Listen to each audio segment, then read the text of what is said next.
رومی فوج کی یہ کیفیت بھی بتا رکھی تھی۔ یہ اس جذبہ جہاد کا کرشمہ تھا جسے مجاہدین سرشار تھے، اور انہوں نے اپنا تعلق براہ راست اللہ کے ساتھ جوڑ رکھا تھا۔ فتح اور شکست کے فیصلے میدان جنگ میں ہی ہوا کرتے ہیں، اور تاریخ ان فوجوں اور ان کے جرنیلوں کی ہی کہانیاں سناتی ہے جو میدان جنگ میں لڑتے ہیں۔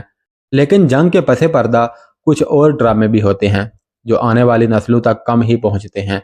یہ ان لوگوں کی انفرادی کہانیاں ہوتی ہیں جو میدان جنگ سے دور ایسا کردار ادا کرتے ہیں جو فتح یا شکست پر اثر انداز ہوتا ہے، لیکن ایسے کردار تاریخ سے متعارف نہیں ہوتے۔ کبھی کوئی اس دور کا واقعہ نگار تاریخی نوعیت کے حوالوں کو وائف اکٹھے کرتے ہوئے کسی ایسے گمنام کردار سے متعارف ہو گیا تو اس نے پردوں کے پیچھے ایک کہانی تاریخ کے دامن میں پوری تفصیل سے ڈال دی۔ ان میں غدار بھی ہوتے ہیں، اور نوشی اور عباس بن طلحہ جیسے وہ کردار بھی جو جذبوں سے سرشار ہو کر کسی دنیاوی لالچ کے طلبگار نہیں ہوتے۔ نوشی ایسی ہی ایک لڑکی تھی جسے قومی جذبے نے دیوانہ بنا ڈالا تھا، لیکن وہ آخر انسان تھی اور نوجوان۔ ایسی کہانیاں اگلی نسلوں تک سینہ بسینہ پہنچتی ہیں، یا کوئی وقایع نگار تفصیل سے ایسے واقعات بیان کر کے نئی روایت آنے والی نسلوں کے لیے محفوظ کر جاتا ہے۔ آئیے مدینہ چلتے ہیں اور دیکھتے ہیں کہ وہاں ابھی تک سپہ سالار عمرو بن عاص رضی اللہ تعالیٰ عنہ کو کمک کیوں نہیں بھیجی گئی تھی۔ عمرو بن عاص امیر المومنین حضرت عمر رضی اللہ تعالیٰ عنہ کو جنگی صورتحال سے قاصدوں کے ذریعے آگاہ رکھتے تھے، اور ہر بدلتی صورت تفصیل سے لکھوا کر بھیجتے تھے۔ تیز رفتار اور بڑی ہی سخت جان قسم کے قاصد تھے جنہیں اس کام کی خصوصی تربیت دی گئی تھی۔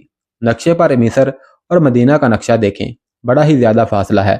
وثوق سے نہیں کہا جا سکتا کہ اس دور میں گھوڑے کی پیٹھ پر یہ فاصلہ 1 مہینے میں طے ہوتا تھا یا اس سے زیادہ دن لگتے تھے، لیکن تیز رفتار قاصد چند دنوں میں یہ فیصلہ طے کر لیا کرتے تھے۔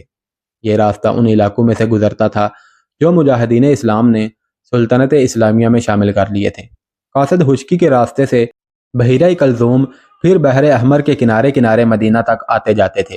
تمام راستے میں چوکیاں بنا دی گئی تھیں جن میں نہایت اعلیٰ نسل کے تازہ دم گھوڑے تیار رکھے جاتے تھے۔ قاصد تھکے ہوئے گھوڑوں کو چوکی پر چھوڑتے اور تازہ دم گھوڑے پر سفر جاری رکھتے تھے۔ کہیں کہیں وہ کھانے پینے اور ذرا سا سستانے کے لیے رک جاتے تھے، لیکن کیا دن اور کیا رات وہ گھوڑے کی پیٹھ پر مسلسل سفر میں رہتے تھے۔ اس طرح پیغام رسانی کا نظام صحیح معنوں میں برق رفتار بنا دیا گیا تھا۔ ہر چند روز کے بعد عمرو بن عاص رضی اللہ تعالیٰ عنہ کا قاصد مدینہ پہنچتا اور تازہ صورتحال کا پیغام امیر المؤمنین تک پہنچاتا تھا۔ تاریخ کے مطابق ہر پیغام میں عمرو بن عاص رضی اللہ تعالیٰ عنہ کمک کے لیے لکھتے تھے، لیکن انہوں نے ایسی بات کبھی نہیں کی تھی کہ انہیں کمک نہ ملی تو وہ پیش قدمی روک دیں گے اور یہ جنگی مہم آگے نہیں بڑھ سکے گی۔ ان کا ہر پیغام حوصلہ افزا ہوتا تھا، جیسے انہیں کسی بھی قسم کی مایوسی نہیں۔ اس کا یہ مطلب ہرگز نہیں کہ امیر المؤمنین حضرت عمر رضی اللہ تعالیٰ عنہ اس قسم کے حوصلہ افزا پیغامات کو دیکھ کر کمک کی ضرورت محسوس نہیں کرتے تھے۔ ان کی زیادہ تر توجہ مصر پر ہی مرکوز تھی، کیونکہ عمرو بن عاص بہت ہی تھوڑی نفری لے کر ایسی صورتحال میں مصر چلے گئے تھے کہ امیر المؤمنین کے اہم ترین اور بزرگ مشیر اس مہم جوئی کے خلاف تھے۔ خود حضرت عمر رضی اللہ تعالیٰ عنہ نے بہت ہی سوچ بچار کے بعد عمرو بن عاص کو مصر پر لشکر کشی کی اجازت دی تھی۔ حضرت عمر رضی اللہ تعالیٰ عنہ یقیناً سوچتے ہوں گے کہ مصر میں ناکامی ہوئی تو انہیں مصاحبوں اور مشیروں کے آگے شرمسار ہونا پڑے گا کہ منع کرنے کے باوجود مجاہدین کے لشکر کو یقینی ہلاکت میں ڈال دیا گیا تھا۔ تاریخ کے مطالعہ سے پتہ چلتا ہے کہ مصر پر لشکر کشی کے سب سے بڑے مخالف بزرگ صحابی حضرت عثمان بن عفان رضی اللہ تعالیٰ عنہ تھے۔ اس مخالفت میں وہ حضرت عمر رضی اللہ تعالیٰ عنہ سے ناراضگی تک بھی پہنچ گئے تھے، لیکن اب وہی حضرت عمر رضی اللہ تعالیٰ عنہ پر زور دے رہے تھے کہ عمرو بن عاص رضی اللہ تعالیٰ عنہ کو کمک بھیجی جائے۔ پھر کیا وجہ تھی کہ کمک میں تاخیر ہو رہی تھی؟ تاریخ نویسوں نے اس سوال پر قیاس کے گھوڑے دوڑائے ہیں اور اس طرح کچھ وجوہات سامنے آ گئی ہیں۔ یہ خاص طور پر پیش نظر رکھیں کہ اس دور کے مشیر اور دیگر سرکردہ افراد جن سے امیر المؤمنین مشورے طلب کیا کرتے تھے ہمارے آج کے سیاسی لیڈروں جیسے نہیں تھے۔ ان کے یہاں اپنی انا کا کوئی مسئلہ تھا ہی نہیں۔ ان کے پیش نظر دین اور ملت کا سود و زیاں رہتا تھا۔ ایسا نہیں ہوتا تھا کہ معلوم کر لیتے کہ امیر المؤمنین کیا چاہتے ہیں اور پھر ان کی ہاں میں ہاں ملا دیتے۔ ایسا بھی نہیں ہوتا تھا کہ مخالفین اپنی مخالفت کو برحق ثابت کرنے کے لیے اس کام میں بھی روڑے اٹکاتے جو دین اور سلطنت اسلامیہ کے لیے بہتر ہوتا تھا۔ وہ سب اپنے آپ کو سربراہ مملکت کے آگے نہیں بلکہ اللہ تبارک و تعالیٰ کے آگے جواب دہ سمجھتے تھے۔ پہلے حضرت عثمان بن عفان رضی اللہ تعالیٰ عنہ کمک بھیجنے پر زور دے رہے تھے، پھر دوسرے مخالفین نے بھی کہنا شروع کر دیا کہ سپہ سالار عمر بن عاص رضی اللہ تعالیٰ عنہ کو یوں تنہا نہ چھوڑا جائے۔ سب جانتے تھے کہ عمر بن عاص رضی اللہ تعالیٰ عنہ خالد بن ولید رضی اللہ تعالیٰ عنہ کی طرح خطرہ مول لینے والے سپہ سالار ہیں، کہیں ایسا نہ ہو کہ وہ پورے لشکر کو جانوں کے خطرے میں ڈال دیں۔ آخر ایک روز امیر المؤمنین نے فجر کی نماز کے بعد سب کو روک لیا اور کمک کے مسئلے پر بات شروع کی۔ حضرت عمر رضی اللہ تعالیٰ عنہ بڑے ہی اثر انگیز انداز سے اور دلوں کو موہ لینے والے الفاظ میں بات کیا کرتے تھے۔ انہوں نے ایسا نہ کہا کہ آج مخالفین بھی کمک بھیجنے پر زور دے رہے ہیں، انہوں نے صرف اتنا کہا کہ اللہ اچھی نیتوں کا اجر بہت اچھا دیا کرتا ہے۔ پھر انہوں نے کمک کی تاخیر کی وجوہات بیان کی، جو مختصراً یوں ہے کہ عراق سے کسرا ایران کو بے دخل کر دیا گیا تھا، لیکن اس کی حالت اس شیر جیسی تھی جو بری طرح زخمی ہو چکا تھا لیکن ابھی مرا نہ ہو۔ خطرہ تھا کہ زخمی شیر آخری حملہ ضرور کرے گا۔ اس خطرے کے پیش نظر عراق کے محاذ سے کوئی نفری نکالی نہیں جا سکتی تھی۔ ادھر پورے کا پورا ملک شام سلطنت اسلامیہ میں شامل کر لیا گیا تھا، لیکن طاعون کی وبا مجاہدین کے لشکر کا تقریباً تیسرا حصہ چاٹ گئی تھی اور بہت سے نامور سپہ سالار دنیا سے اٹھ گئے تھے۔ اس قدرتی آفت کی پیدا کردہ کمی کو پورا کرنا تھا، اس میں مزید کمی نہیں کی جا سکتی تھی۔ پھر حضرت عمر رضی اللہ تعالیٰ عنہ نے ایک وجہ یہ بتائی کہ انہیں یقین ہے کہ عمر بن عاص رضی اللہ تعالیٰ عنہ قریش کو فتح کر چکے ہیں اور زیادہ سے زیادہ آگے بڑھے تو فرما تک جائیں گے اور وہاں کمک کا انتظار کر کے آگے بڑھیں گے۔ حضرت عمر رضی اللہ تعالیٰ عنہ کو پہلے عمر بن عاص رضی اللہ تعالیٰ عنہ نے یہ پیغام بھیج دیا تھا کہ بدوؤں کا ایک لشکر ان کے ساتھ آ ملا ہے جس نے رسد کا مسئلہ حل کر دیا ہے اور اب یہ لشکر لڑائی میں بھی شامل ہوگا۔ حضرت عمر کو اس پیغام سے تسلی ہو گئی تھی کہ کمک کی ضرورت پوری ہو گئی ہے۔ اس روز انہوں نے اور سب نے خوشی کا اظہار کیا تھا کہ اللہ کی خوشنودی حاصل ہو تو اللہ کس طرح مدد کیا کرتا ہے۔ کسی کو توقع تھی ہی نہیں کہ غیر مسلم بدوؤں کی اتنی زیادہ نفری مجاہدین سے آن ملے گی اور رسد اور کچھ اور ضروریات پوری ہو جائیں گی۔ پھر فرما کی فتح کی اطلاع بھی آ گئی۔ امیر المؤمنین نے کہا کہ اسی کمک سے اتنا بڑا شہر فتح کر لیا گیا ہے اور اب عمر بن عاص رضی اللہ تعالیٰ عنہ مدینہ کی کمک کے بغیر آگے نہیں بڑھیں گے۔ مسجد میں جو حضرات موجود تھے ان میں سے بعض نے کچھ مشورے دیے اور اس مسئلہ پر کچھ باتیں ہوئیں۔ آخر سب مطمئن ہو گئے۔ چند ہی دن گزرے تھے کہ فرما سے عمر بن عاص رضی اللہ تعالیٰ عنہ کا ایک اور پیغام آ گیا۔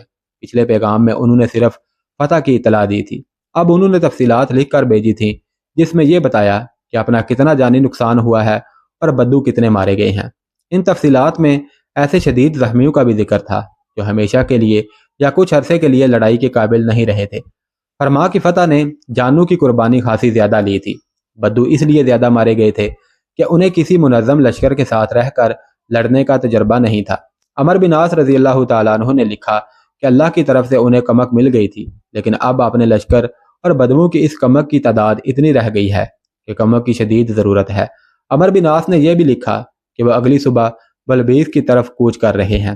اس اطلاع نے امیر المؤمنین کو پریشان کر دیا۔ انہیں اچھی طرح معلوم تھا کہ اتنے تھوڑے لشکر کے ساتھ بلبیس کو محاصرے میں لینا کس قدر بڑا خطرہ ہے۔ عمر بن عاص رضی اللہ تعالیٰ عنہ نے اتنی جلدی پیش قدمی کے فیصلے کا جواز بھی لکھا تھا۔ ہم یہ جواز پہلے بیان کر چکے ہیں، یعنی رومیوں کو سنبھلنے کا موقع نہ دیا جائے اور انہیں یہ تاثر بھی نہ ملے کہ مسلمان کمزور ہو گئے ہیں۔ حضرت عمر رضی اللہ تعالیٰ عنہ اس جواز سے بڑی اچھی طرح واقف تھے۔ وہ جانتے تھے کہ رومیوں کی یہ چال ہے کہ مسلمان مصر میں اور زیادہ اندر آ جائیں اور پھر انہیں گھیرے میں لے لیا جائے اور اس کے رسد اور کمک کے راستے بند کر دیے جائیں، لیکن دشمن کی چالوں سے صرف واقف ہو جانا ہی کافی نہیں ہوتا، ان چالوں کو بیکار کرنے کے لیے کوئی نئی چال سوچنی پڑتی ہے۔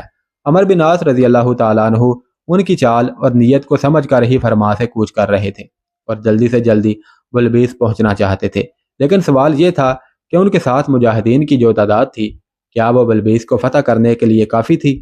مورخ لکھتے ہیں کہ ان کے ساتھ جو لشکر تھا اس کی نفری رومیوں کے مقابلے میں بہت ہی تھوڑی تھی۔ بعض مورخوں نے یہ تعداد 4000 لکھی ہے، بعض نے کچھ کم، بعض نے ذرا زیادہ لکھی ہے۔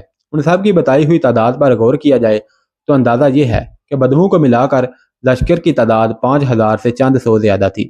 لشکروں کو باقاعدہ فوج کی حیثیت حضرت عمر رضی اللہ تعالیٰ عنہ نے ہی دی تھی، باقاعدہ تنخواہ اور مراعات مقرر کی تھی، لیکن مصر پر فوج کشی کے وقت تک یہ تبدیلی نہیں لائی گئی تھی۔ لوگ رضاکارانہ طور پر لشکروں میں شامل ہوتے تھے۔ اب حضرت عمر رضی اللہ تعالیٰ عنہ نے شدت سے محسوس کیا کہ عمرو بن عاص رضی اللہ تعالیٰ عنہ کے لیے کمک بھجوانا ہے، تو انہوں نے وہی طریقہ اختیار کیا جو اس وقت رائج تھا۔ وہ یہ کہ مسجد میں اعلان کیا گیا کہ مصر کے لیے کم از کم 4000 تعداد کا لشکر بھیجنا ہے اور لوگ آگے آئیں۔ مشہور و معروف مورخ ابن الحکم نے چند ایک مورخوں کے حوالے سے لکھا ہے کہ حضرت عمر رضی اللہ تعالیٰ عنہ کی نظر پہلے ہی ایک صحابی پر تھی جن کا نام گرامی زبیر بن العوام رضی اللہ تعالیٰ عنہ تھا۔ جنگ کا بہت تجربہ رکھتے تھے اور قیادت کی مہارت میں خاصے مشہور تھے۔ زبیر بن العوام رسول اللہ صلی اللہ علیہ وسلم کے پھپھی زاد بھائی تھے۔ ایک روایت تو یہ ہے کہ امیر المؤمنین کی نظر ان پر تھی، لیکن ایک روایت یہ بھی ہے کہ جب سے عمرو بن عاص رضی اللہ تعالیٰ عنہ مصر میں داخل ہوئے تھے، زبیر رضی اللہ تعالیٰ عنہ نے چند مرتبہ یہ خواہش ظاہر کی تھی کہ انہیں مصر عمرو بن عاص کے لشکر میں بھیجا جائے۔ تاریخ میں یہ ذکر نہیں کہ انہیں کیوں نہ بھیجا گیا۔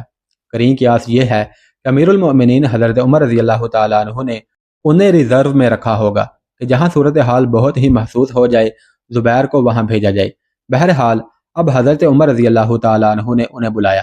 ابو عبداللہ امیر المؤمنین نے زبیر رضی اللہ تعالیٰ عنہ کو ان کے دوسرے نام سے مخاطب ہو کر پوچھا، کیا تو مصر کی امارت کا خواہش مند ہے؟